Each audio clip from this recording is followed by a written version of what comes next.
I first started thinking about a career in social work. I think I was maybe about halfway through my A-levels, and at the time I was doing politics and philosophy and ethics and that kind of thing, and I had some quite strong values about the way life should be for the most vulnerable people in society, and I wanted a career where I felt like I could really make a difference. And I thought about going off to do politics at university, maybe looking into doing some policy changing and things like that. And my dad said to me that before you try and get into that kind of thing and make those changes at a higher level, you should really do the work first and actually see what life is like for people and what life is like for the people that are trying to make that difference at a ground level.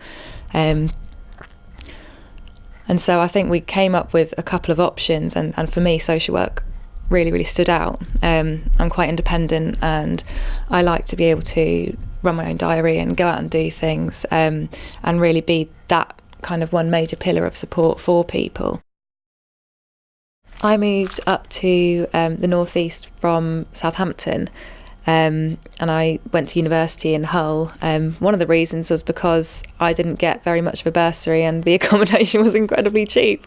And my dad went here as well and said he really loved it. Social work wages tend to be the same everywhere, and the kind of life that I can have here is completely different to the kind of life I'd be able to afford in Southampton, especially as a newly qualified. Like, we live in Hornsey, which is just up the coast from here, so we're able to have that kind of country living in a nice, safe, small town. And there are some beautiful places here. You don't have to necessarily live in the city centre if that's not the kind of life you want. There are so many little villages that I didn't even know existed, lovely places on the coast. We'd never move back now. The course was a really good mix of coursework and placement. I think for the first year, the way they did it at my university was that it was all coursework, it was examinations. I think really what it was trying to do was test your values and challenge you, because a lot of people have a lot of preconceived ideas about what working with children and families will be like. You will meet people who really, really challenge you, and it's about being able to have empathy for absolutely everybody. And I think that's what the first year was trying to prepare us for.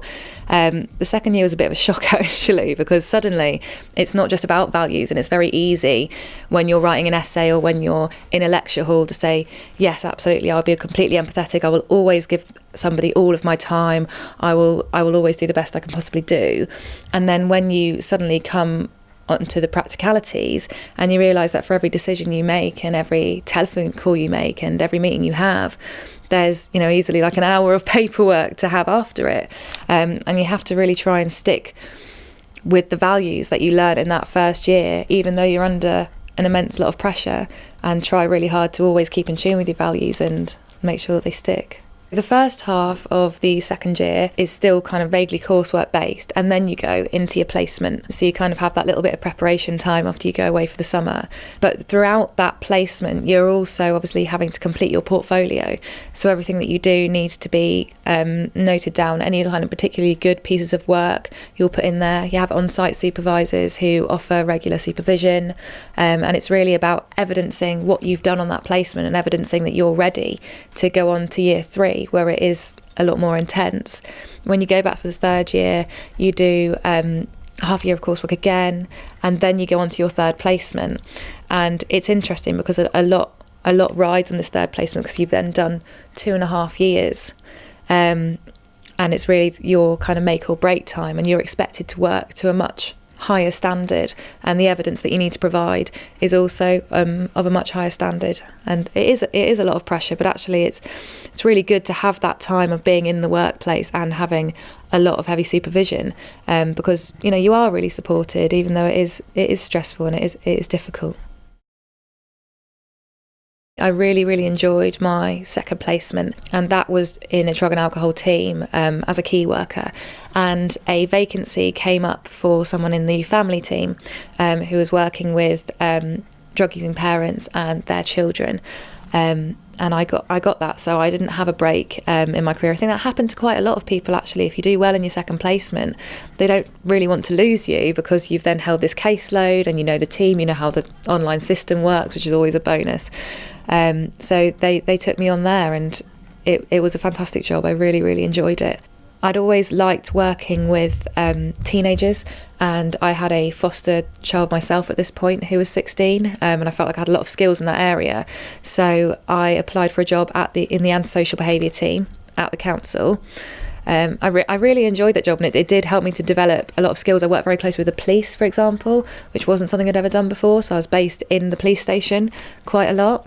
But I felt that after a while, I wanted to do my supported year in education anyway, where you have to be in either children's social care or adult social care, and I couldn't do that in that role.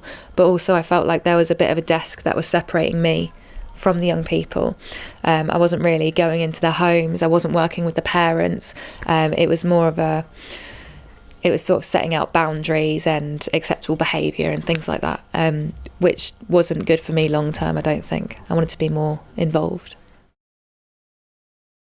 I think the good thing about the ASYE is that even though you are in a very high pressure situation, there is a lot of kind of outside help for you. So we have a really, really good ASYE department here, and they kind of make sure that your caseload isn't too high, that you're having regular supervision. It is another portfolio, which is, arguably a little bit more work on you, but it's really worth doing because it helps you to continue being a reflective practitioner. And so far, I'm 7 months into my ASYE, nearly 8 months now. I've absolutely loved it. And even though there is a lot of pressure, I think that the pressure fits in right for me.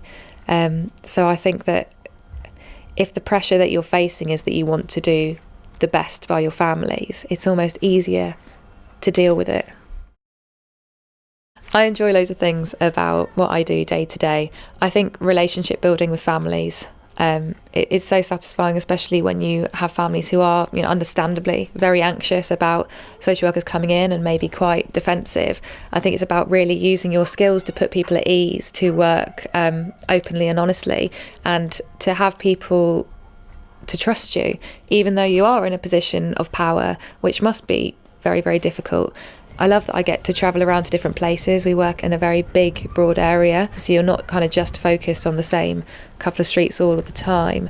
I like how independent it is, even though my managers are always there to check in with. I can run my own diary. I can decide how long I spend with each family. And there is a lot of freedom in it, and you are given a lot of responsibility, and I'm really enjoying that element.